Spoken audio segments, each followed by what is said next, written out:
Check, check, check, testing, check, check, check, testing, check, check, check, testing, check.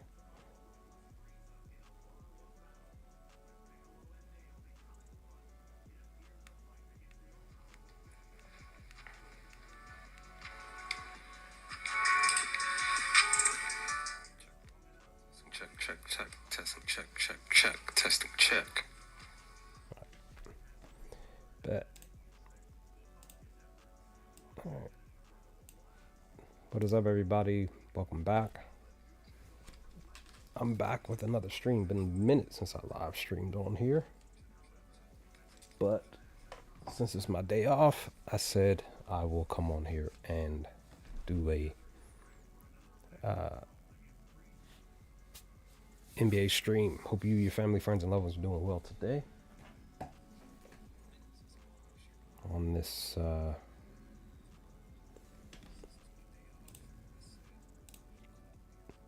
Wednesday. See something real quick. Probably can't.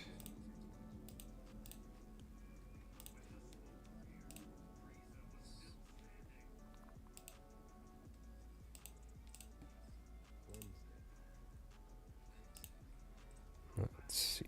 Let's see.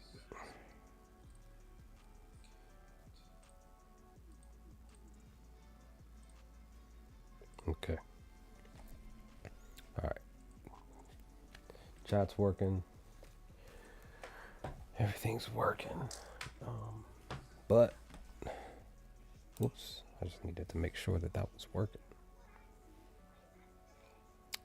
All right. We're here to go over some NBA picks and slips. And as always, hope for the best tonight. Like I explained in the videos from earlier, from this morning, that I went 1-1 on the night. The total under for the Phoenix game, it went over I think it was like 248 or something like that. So that one was a loss, but I did cash on the other per the other video for the Bulls game. They covered the plus 6.5 first half spread, so that worked out, and they covered the full game spread, so that worked out as well. In a loss, but they still cover. And then I over here on Discord, because I posted on my Discord, I cashed on this 3-leg parlay. So now I want to just kind of dive into the analytical side of the games, see if I see anything specific per the spreads, the totals, and then maybe even do, because there are how many games? 2, 4, 6, 8, 10, 12. Oh, wait. Let me back up. 2, 4, 6, 7. There's 7 games tonight. I think I like the slate a little bit better for tomorrow, but as always, I feel like we can still find something tonight. So the hope is that we do. So let's see what we can do. We got Toronto heading to Indiana. Indiana are on an uptick right now. They've won, 3 straight games, covered 3 straight.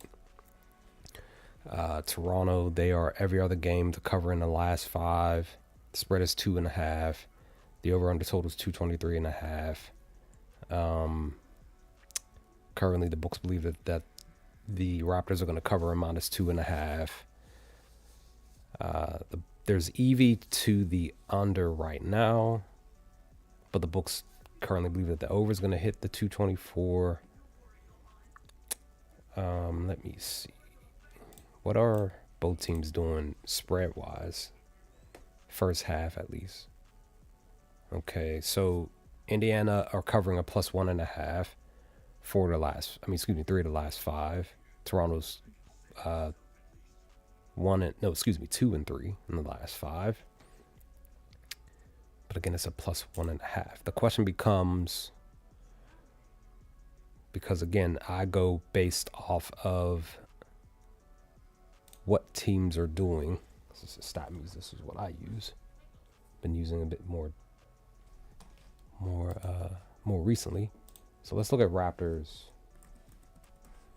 Let's see, Raptors ATS on the season.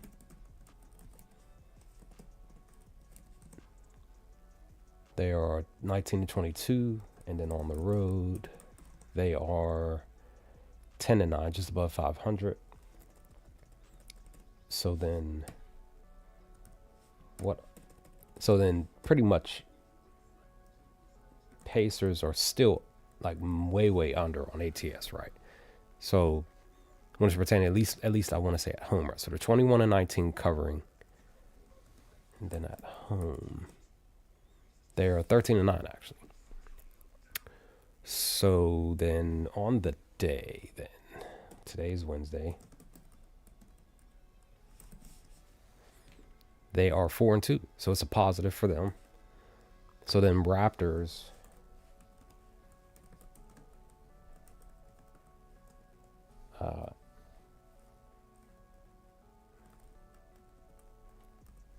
This season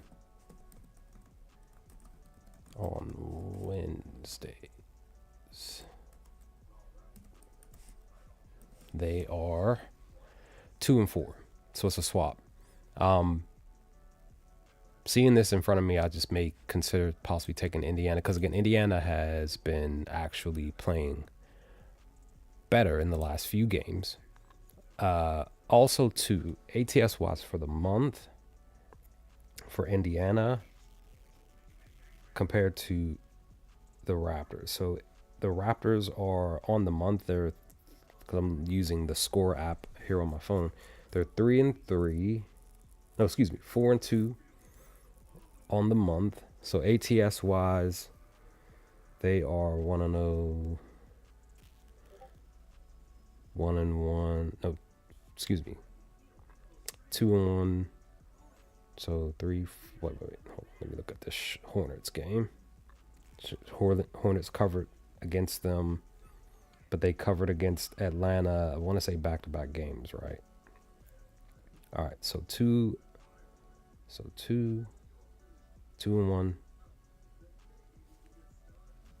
3-1, because they covered against the Celtics. 4-1. So they're 4-2 to covering ATS in the month of January, while the Pacers are what? 0-1. Orlando, they did not cover 0-2. Cleveland, they did not cover 0. No, they covered against Cleveland. 1-2. They covered against the Hornets. No, excuse me, they did not cover. So 1-2, 1-3. They covered against the Heat, 2-3, and then they recently covered it, so they're even 3-3.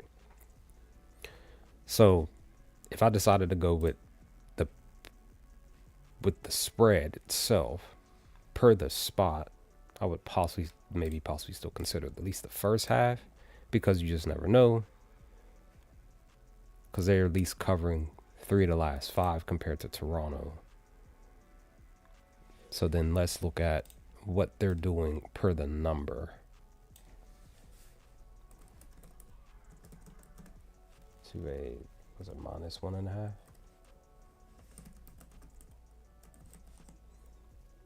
-24-17 on the season to covering a minus. Whoa, excuse me. Hold on. That's not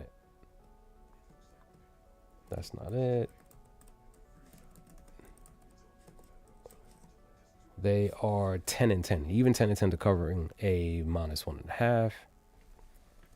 So then on the road, they are what?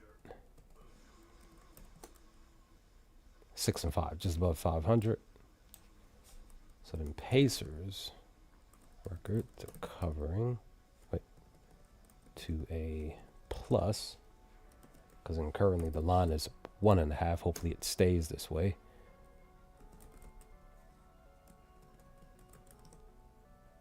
They are 7-28, and then at home they are 5-13. That's where the actual down scope for them is. It's the actual number, not the actual ATS was, but it's the number. That's where the negative is, because that's what I remember about the Pacers, specifically for the season currently. But they're 3-3 in the month of January, while Toronto are 4-2 on the road. to covering ATS. So Toronto, the look for the actual spread, at least full game spread. Oh, you know what? I apologize. I was on the wrong one. Let me redo that. I had the 1.5 on my brain. Let me redo this.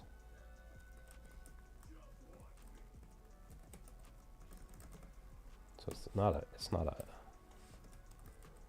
1.5. It's 2. So they're 14-12. Then on the road they are 8-5. So it's still looking like a good spot for the Raptors. And Pacers record 2A plus 2.5. They are 6-26, and then at home again negative number. It's 4-12. There it is. All right. So again, if I had to personally pick, let me look at the lineup. Everybody looks like okay. Barnes is back. Ingram's back. Huff, I really still don't trust you, boy. Huff actually, I think he did well in the last game. I think. Don't quote me. Let me double check. Yeah, he had 20 points last game. So he's probably going to be back on the down school. He's probably going to have around roughly 10 or something, some odd points. Let me, yeah, because he went off last game. Head to head, he is 1-1 against the Raptors. He had 11 at home on the 15th of November. That's what I'm saying. Like Huff isn't, more recently, he hasn't been doing so well. So he has this big game. He's probably more likely going to go down. He may not start. I mean, they're showing expected lineup for him to start tonight. I don't know. If he does, then maybe take him for the 13. It's an even spot for him to get, for them to get 14 rebounds and assists. I mean, points and rebounds. Let's go to his rebounds. This is 6. He hasn't really touched this at all in the last 10. He did it back here, but he's been sucking majorly. 1-1 on the season. He's averaging 5 on the season, averaging just shy of 6 in the last 20, 4 in the last 10, 4 in the last 5. Let's look and see. Now, he technically is in a spot where Toronto allows to get much more. 2, 4, 6, 8, 9. So 7 out of the last 9 got the 6. I guess he's technically in the spot. But it's just, I don't know. It's like for him, because sometimes he's coming off the bench, sometimes he's not. Personally, he's only playing 21 minutes. He did have 28 in the last game, 24 2 days prior to that, and then 31 against the Cavs. Let's see. So a 2-1 spot to above 20 minutes or higher at home in the last 4 games. So pick your poison if you want to take him for the 6, for the 14. Again, like I said, if he starts, maybe, but that just depends. That's the other thing. Let me see. What is his, he only usually gets about 5. So he's, that's what I'm saying. Like he was doing well at one point and then he just went back down. So I just personally feel like he, may or may not do much, but per that first half spread, I would take the first half spread. Plus 1.5. It's an even spot to go either way. Toronto just came off of the loss. Big, huge loss on the road against, at home against Philly. Granted, though, I took Philly because they were 6-0 to covering on the back-to-back on the road. So they do much better on the road than they do at home covering. So I caught that spot. But let me see. Let me look at this again. Let me relook at this again. Let me just double check. Let me see. Raptors. Just one more look before I move on. Raptors.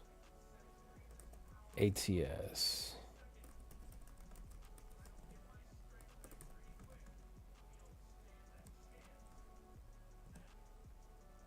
(19-22) after a loss.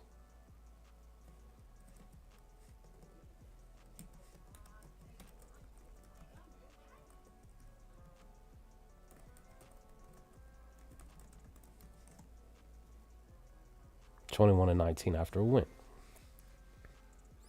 Slight lean. And then what are the Raptors? Forgot to look at this too. ATS record after a loss.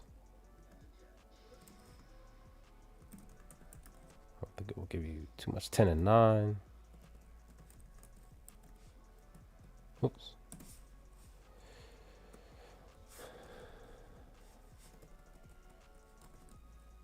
They win. Pacers. Let's see. They are 13-9. Well, that's really not giving me too much. So I just still feel comfortable with the +1.5. So I'm gonna mark that down as a possible take. That was the college joint. Does the over hit 224? 2-3, 3-2. Had back where they didn't get it. 1-1. The last two, both were on at home. They're 1-1 on the road in the last two. They are 1-2 to the over in the last. Let's look at the last 10. 0-2, 1, 2-2, 2-3, 3-3. Even at home. Toronto on the road, 1-1, 2-1 to the over. Pick your poison. Just being honest, pick your poison. Pacing. Yeah, pick your poison. It may go under. The lean is more so to the over, but it may go under. Toronto on the road, 117, 97, 117. So 2 games where they went above 110, technically 115, and 2 road games. Pacers at home, 98, 123, 116, 113, 110, 122. So they're more consistent at home to scoring above 110 points. Could you, what is Pacers team total points then? What is it? It's sitting at 111. Currently the books believe they're going to go under at a -110.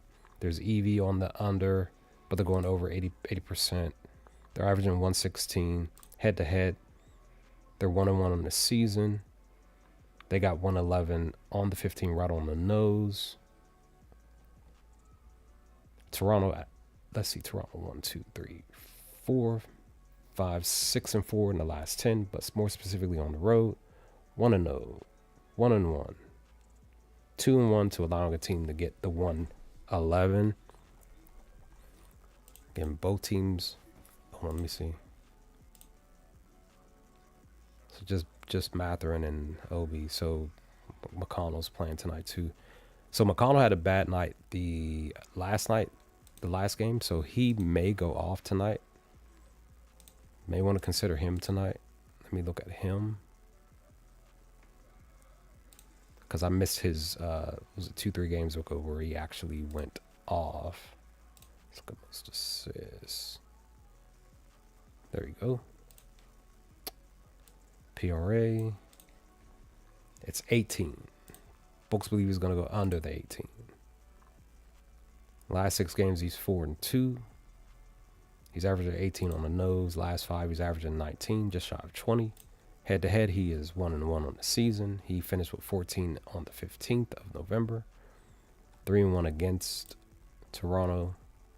But look how beautiful this is. But again, these are starters. But Vit, he sometimes starts, sometimes doesn't. I feel like he's going to be starting more because of Trey not being in the game anymore, on the team anymore for Atlanta. He might 1, 2, 3, 4, 5. So he might still. It's 18 though. Look at this, 8. 1, 2, 3, 4.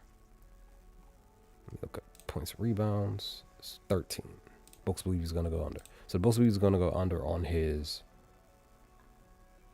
points and rebounds, PRA. What about RA? They believe he's actually going to get the 8 tonight. 1, 2, 3, 4. Maxey, Pritchard, Ball, and Murray, all starters. Maxey's 1-1 against them. He was at Toronto. Okay. Let me see.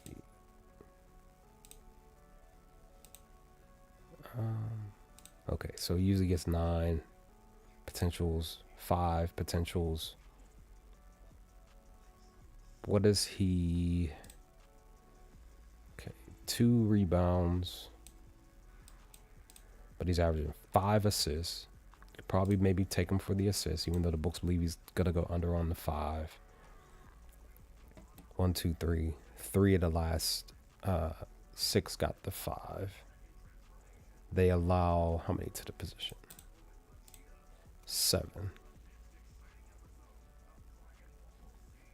So maybe still consider taking McConnell for his assist tonight. Take him for rebounds and assists tonight at the 8. I would at least do that. And then if you want to take the risk on the 18 for the PRA, you can still do that because they're still allowing so many players to at least come close or mostly get the, but again, most of those are starters. So that's why I said I wanted to look at McConnell too. So if anything, I would still feel comfortable about taking the Pacers on a +1.5. I know it's paid, pour a little extra energy into that game. So that's that. One of my main picks for this Cleveland Philly game is the first half over. It's 115. Excuse me, 116. Cleveland in the last 20. They're 5-3 in their last 8 road games. Philly are 6-3 in their last 9 home games out of these 20 games in total for both teams. That's why I decided to go with the first half over. Now the thing about Philly again plays better on the road. They're currently 14-4, if I remember correctly now. Maybe 14-5 to covering on the road. No, excuse me, 15-4 now currently on the road. But when it's pertaining to them covering at home, 76 ATS. So currently their record this season is in the positive. It is 23-14-4. 14-1. But at home, they are only 9-10. Let me see. After a win, ATS, still the same thing. It doesn't have that information. So let me go. Let's go here real quick. Let's go here, and then we'll do. So Philly, after a win, they're 10-11 to covering on the season. While, and we look at Cavaliers.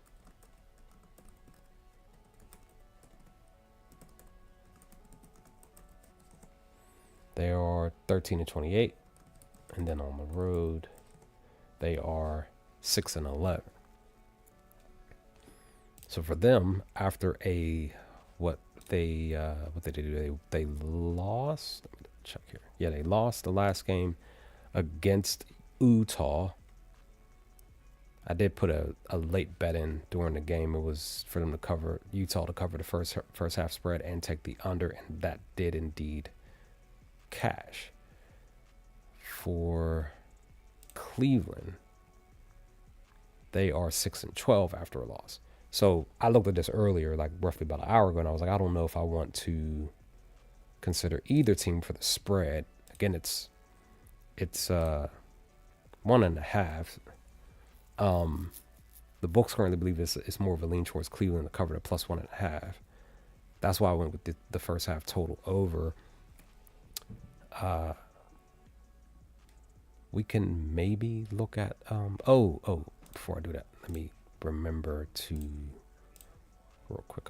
I'm really considering taking Pacers to score 111 tonight. I think I need to do what is that? I think I need to do that right now before this might move. Because because they still been pretty much getting the 111 most of the season, and even more so in the last 10 at home, 1-1, 2-1, 3-1, 3-2, so 4-2 to getting the 111. What is this? This is, let me just double check and make sure. So it's the score. So I'll put this, maybe I'll do it on Caesars. I haven't, trying to continue to use Caesars as best as I can.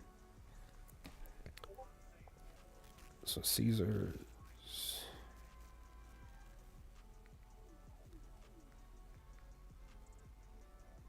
Log into Caesars. I have just a couple of bucks, so I don't mind. I may do this twice. Let's see. This is, what was that, totals? Yeah, there we go. Let's do that. Let's pour.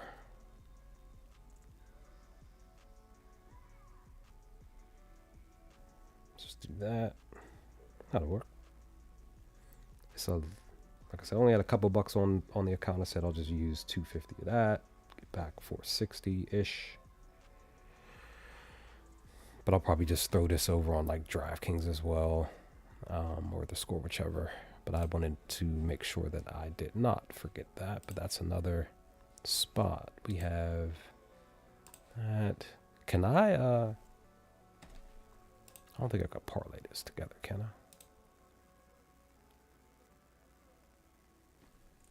I don't think FanDuel will let me do that. Let me just see. Because if they will, then I'll put this in.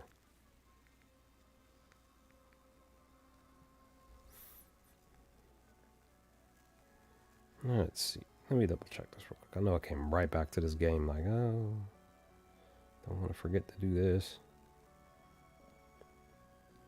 Because currently the books believe that the Raptors are going to cover, they're going to win the, that they're going to win, but then they also believe, well, they believe that they're at least going to win the first half, minus 138. And then let me see about the team total. Can I take this 111? Now, FanDuel has this at a minus 104 for minus 118. So no, you can't parlay this together. That's why it's okay. All right, so I may want to do a team total parlay tonight.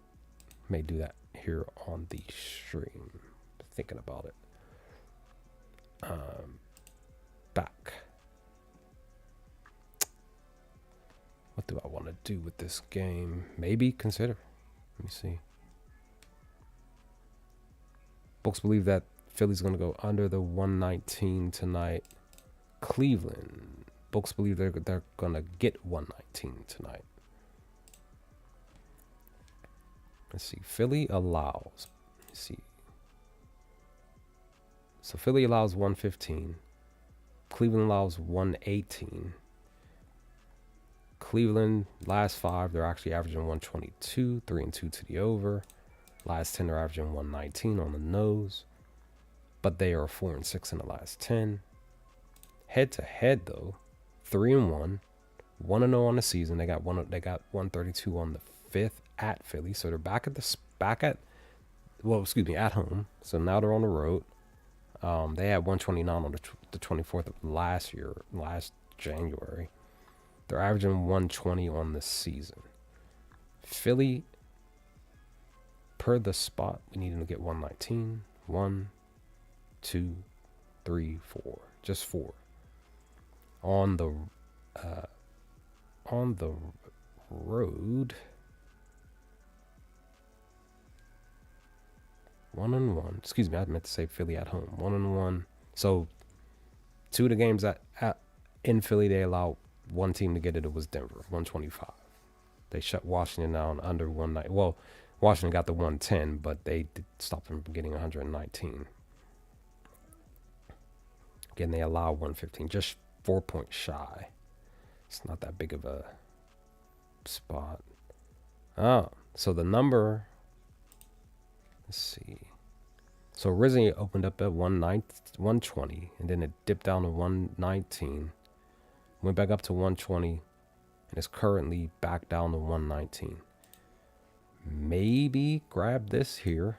Maybe they're back at full strength, right? And technically, Philly's back at full strength. So this might actually go over the 238 or hit the 238, whichever comes first. Might. There's EV to the under, though. Let's look at Philly again. Let's look at a reason why they believe that they're going to go under. They went under in 3 straight games. Embiid and Paul George are in. So what do they do with them in? They are 50%. 2 of the games with them in. More recently, they went under. Orlando and Toronto. Cleveland allows 118. Cleveland had 3 straight games where they allowed the team to score. One of those games were on the road. That was Minnesota. Wild that Minnesota scored 130-something points, but it's not too wild because they played against the Pelicans, so Pelicans still do allow so many points. Wait, was it the Pelicans? Let me double check.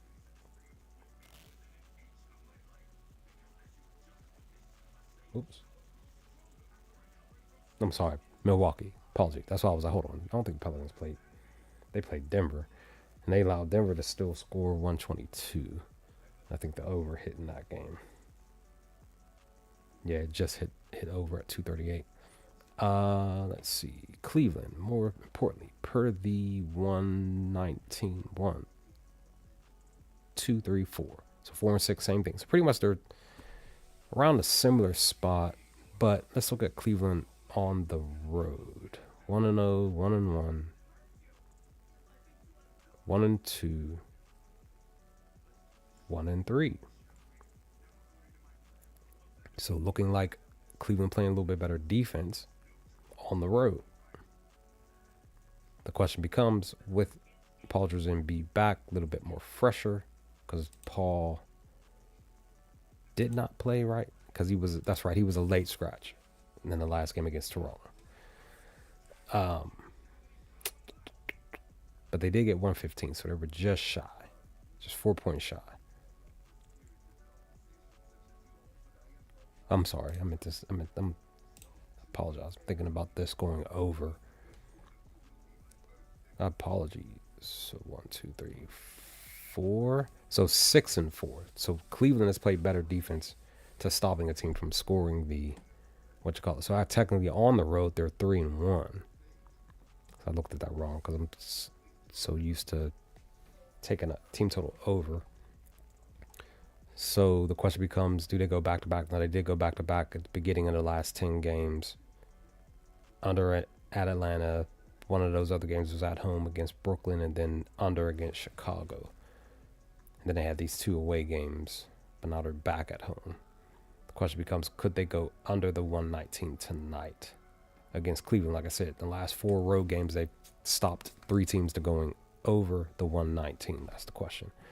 Even with, and again, this is information with Paul George and Embiid in. They usually normally go over, like here in the middle. They're averaging 119 on the nose. Let's take that off. And then they go 3 straight. But again, that was without. I don't know.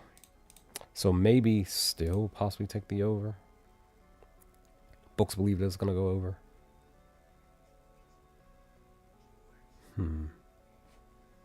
Maybe we do the over. Maybe. Utah heading to Chi-Town. Let's see.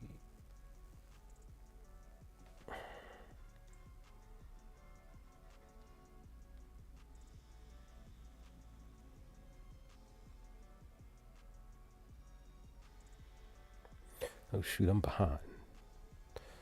Got a notification about a TV show that I was watching, binged it in like a day and a half, and then second season arrived just when I ended the first season. Bam!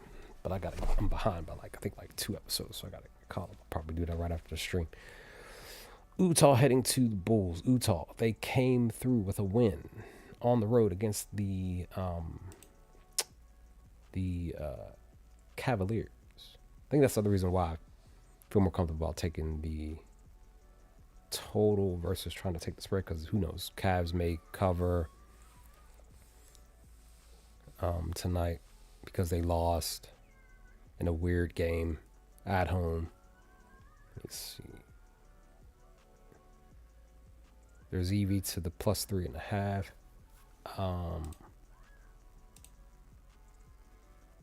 Utah's covered 2 of the last 3 per the number, but they're 3-2 ATS. Chicago's 2-3 last 5. Let me see. Head to head, they're 0-1. Utah covered on the 16th of November. Very, very high scoring game. But they had, I want to say they had most of their roster that game. Okay, Kobe White's back. Marketing is Q tagged. Let me see. Illness. Kessler's not back until next year. Elijah Harkless. Word. Okay, Giddy's still out. Zach is still out. Like I said, Kobe's playing. If Marketing is not in, let me see what they do team total wise. They currently believe they're going to get the 120. Let me see if, say, Marketing does not play tonight. 50%. They did go 3 straight games, but this was last year. They went under on the 7th. So technically on the season, without Marketing in, they are 3-2 to the over. So again, this is without Marketing. Chicago, we need 120. Only 2 teams got the 120. Minnesota, Atlanta. Chicago's at home one of the games. Minnesota scored 136 on the 29th of December, but they've been playing better defense most of the last 10, basically. Where only 1, 2 came close to the 120.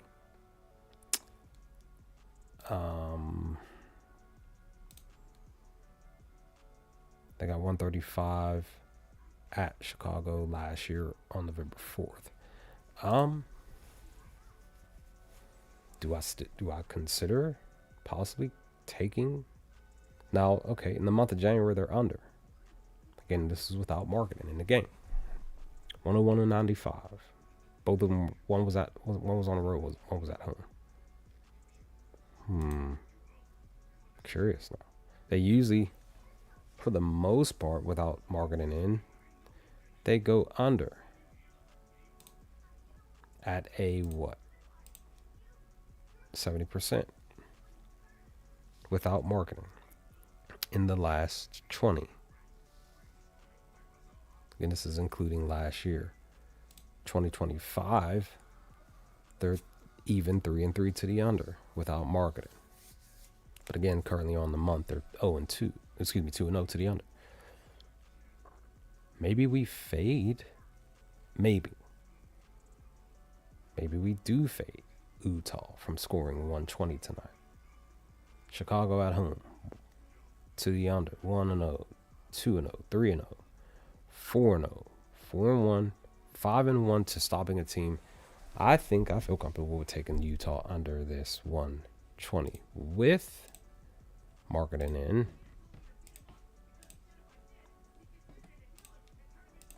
It's much different. Averaging 120 on the nose on the year. So 121 in the last 20 with Marketing in. 122, just shy of 123 with Marketing in the last 10. These are all the games. They are on the road here.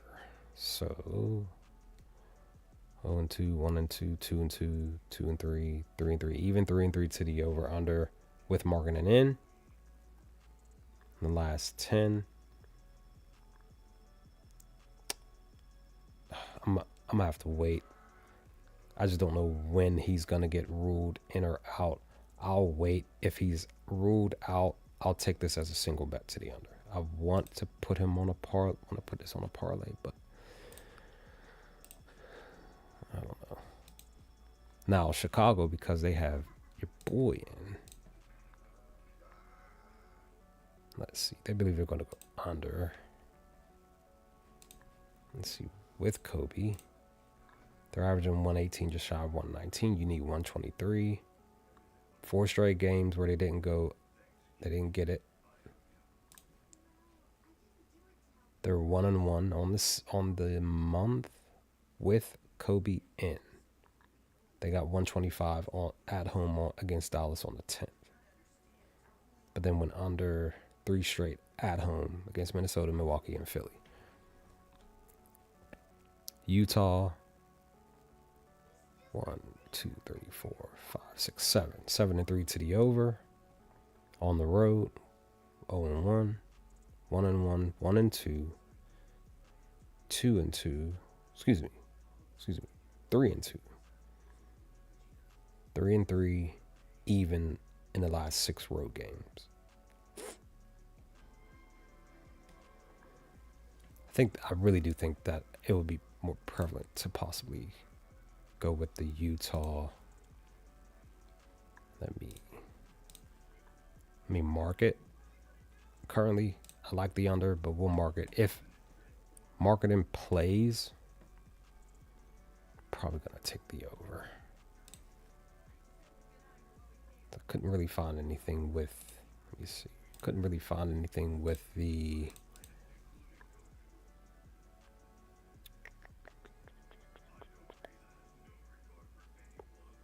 Bulls have covered a -1.5. Books believe that Utah's gonna cover the +1.5, but the Bulls have covered 3 of the last 5, while the Jazz have not covered most of the last 5. 50% of the last 10. Bulls are 40% of the last 10. Head to head, Bulls covered, but that was at Utah on the 16th.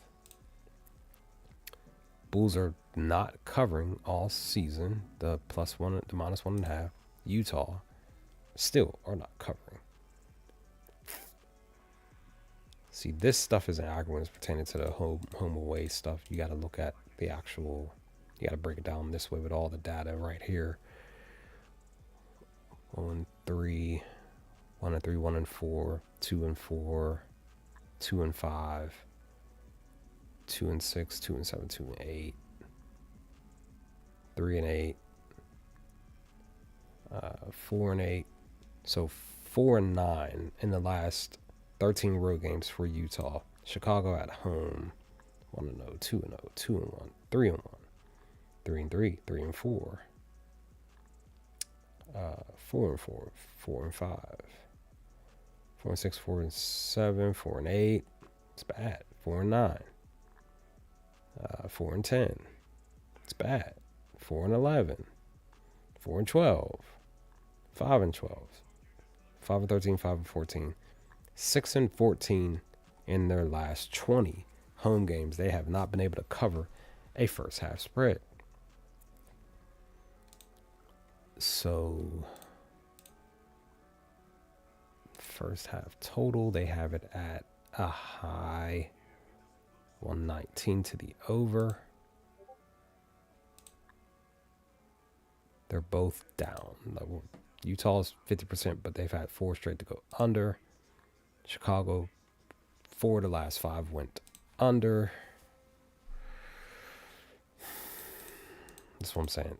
Really, to be honest, Utah's team total points over or under is the best spot currently from what I'm seeing. Just being honest. 54%, 59%. Well, Utah is a better 59% to the over, even though Chicago's covering the 54%. they're not, as you're seeing here, they're not covering to the over on the season. Looks like they were back in November, they covered at home. Yeah. 1-0, 2-0, 3-0, 4. So at home in November, all 4 games at home, they covered the over. But that was November. They did cover 2 games in October, but they went 2-2 just in general in the month. At the time, 4, right? So 6-4 between October and November, they covered the over, but on the back end, it's been down. So on the month of January, they're 1-2 to covering. Utah on the month of January on the road, they are 2-3 on the road. Yeah, I kind of feel. Yeah, I'm gonna go with the Utah team total. I just gotta wait to see if marketing is in. This is just what I have to do here for that game. Brooklyn, one of my favorite teams to bet on currently, are playing on the road against the Pelicans, who just played last night. So let's see. Let's see here. Pelicans just came off of a loss. What the heck? There we go. So they are, ATS wise, they are 15-16-1 after a loss. No rest. Where are you? There we go. 3-4, no rest. It's a covering. So then, it's pertaining to Nets, Brooklyn. 18-18 ATS. That's not, I don't think that's actual real. Let me see.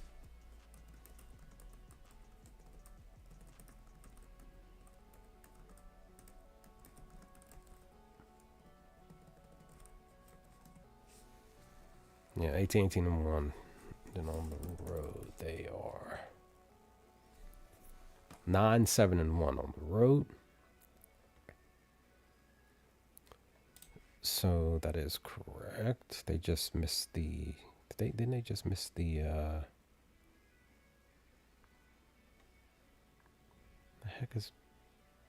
Oh, that's because I'm looking for Pelicans. See, now I was saying ATS, they are 21-20, but that's not. It's -7.5. Oh, that's why, because it's a -7.5. That's not what.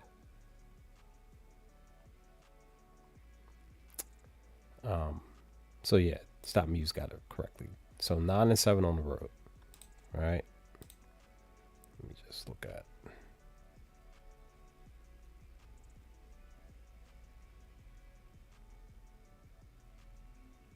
They're favorite.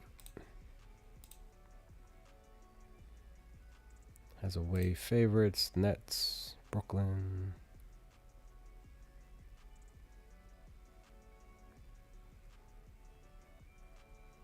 Man. Swear my eyes deceive me every day. Can I, there we go.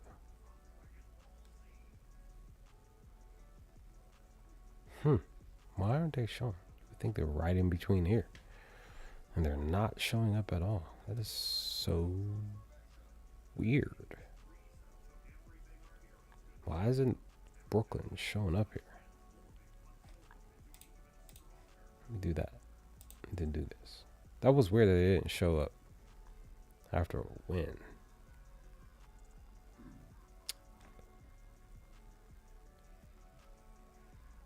So strange.